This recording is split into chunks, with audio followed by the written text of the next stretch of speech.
नमस्कार साथियों, स्वागत है आप सभी का आधार क्लासेस में। तो साथियों, आज मैं लेकर आया हूं आपके लिए आमाशय या स्टोमक। साथियों, आमाशय में यकृत और पित्ताशय पाया जाता है। साथियों, पाचन तंत्र का ही अगला पार्ट है ये एक पार्ट, ठीक है। यदि मैं बात करूँ, आमाशय के अध्ययन को हेपेटोलॉजी कहा जाता है, ठीक है, हेपेटोलॉजी। यदि मैं बात करूँ यकृत की, ठीक है, यकृत की बात करते हैं। यकृत में श्रवण जो होता है पितरस में होता है, यकृत से श्रवण होता है, पितरस का होता है। पितरस का रंग जो होता है हरा और पीला होता है, हल्का हरा और पीला होता है। पित्तवर्णक जो पितरस का रंग देते हैं, है ना।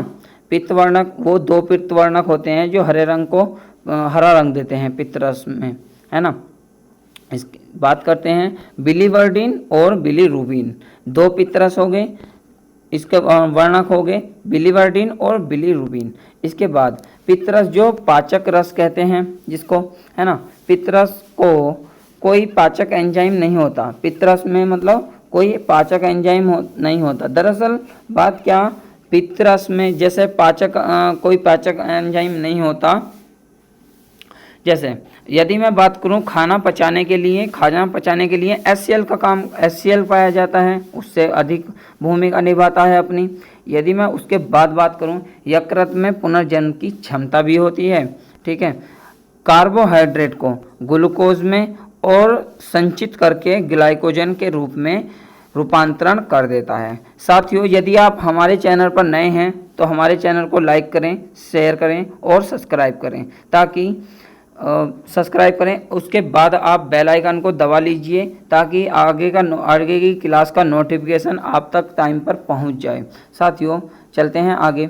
या अगर पित्तरस का निर्माण ज़्यादा होगा तो पित्तवर्णक आरबीसी द्वारा नष्ट हो जाएंगी, ठीक है। आरबीसी जो होंगी हमारी नष्ट हो जाएंगी, ठीक है। यदि यकृत का ज़्यादा हो जाएगा, यदि यकृत सही रूप में कार्य नहीं करेगा, ठीक है, ज़्यादा हो जाएंगी तो आरबीसी कार्य नहीं करेंगी, ठीक है। उसके बाद इसी अवस्था को, जो ये सारी अवस्था चलेगी ना, एक बार मैं रिपीट कर देता हूँ, ठीक है।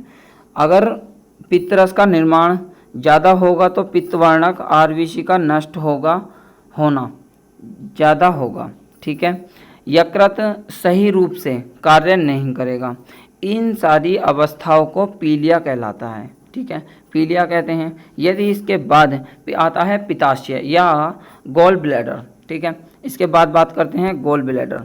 गॉल ब्लैडर में पित्तरस का संचय होता है, गॉल ब्लैडर में पित्तरस का संचय होता है। अग्नाशय की बात करते हैं। इसके बाद आता है अग्नाशय। अग्नाशय में एंजाइम रस का स्रवण होता है।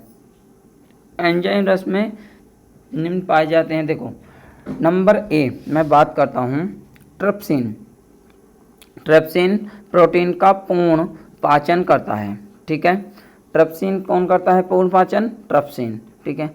यह मैं बात करता हूँ नेक्स्ट एमाइलेज। एमाइलेज स्टार्च की उपस्थिति में ग्लूकोज बनाता है, ठीक है। यह मैं बात करता हूँ लाइपेज। लाइपेज वसा का वशीय अम्ल और ग्लिसरॉल में बदल देता है, ठीक है। उसके बाद बात करते हैं, मतलब तोड़ देता है, हाँ बदल देता है, ठीक है। अग्नाशय दूसरी सबसे बड़ी ग्रंथि है।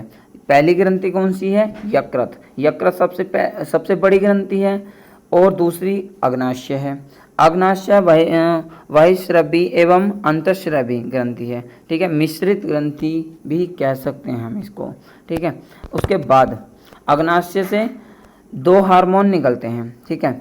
एक तो निकलता है इंसुलिन और दूसरा निकलता ग्लूकागोन, ठीक है।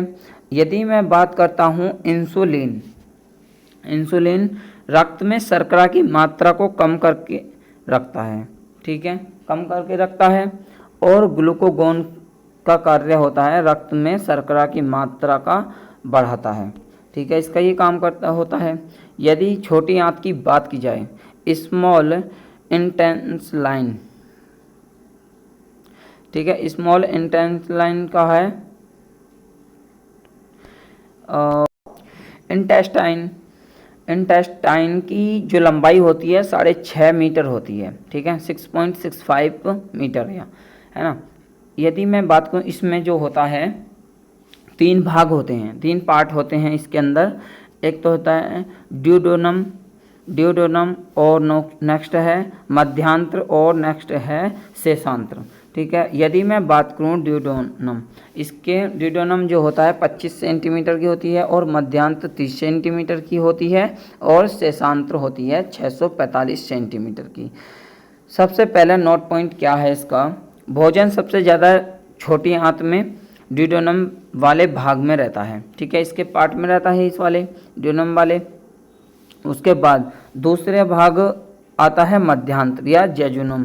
जेजुनम में भोजन सबसे ज़्यादा मतलब समय तक रहता है, सबसे ज़्यादा देर तक रहता है, ये कह सकते हैं, है ना। उसके बाद शेषांत्र आता है। शेषांत्र में अंगुलीनुमा संरचनाएं पाई जाती हैं और जिसे रंसाकूर कहते हैं, ठीक है। ये रंसाकूर क्षेत्रफल को बढ़ाकर भोजन के अवशोषण में मदद करते हैं। मतलब जैसे अधिक मात्रा में भोजन खा लिया तो उसके क्षेत्रफल को बढ़ाकर उसको अपने अंदर संचलित करके उसको भोजन के रूप में अवशोषण कर देती हैं, ठीक है। उसके बाद आती है बड़ी आंत, ठीक है, लार्जर इंटेस्टाइन जो होती है हमारी। लंबाई की बात की जाए, इसकी लंबाई 1.5 मीटर की होती है और बचे हुए वेस्ट मटेरियल को अवशोषण करके पानी के रूप में अवशोषित कर लेती है, ठीक है, और मलाशय द्वारा बाहर निकल जाता है सब वेस्ट मटेरियल। साथियों, ये थे हमारी आगे की पाचन संरचनाओं के पार्ट। मिलते हैं नेक्स्ट वीडियो के साथ, तब तक के लिए आप खुश रहें, स्वस्थ रहें, अच्छे रहें। Bye bye.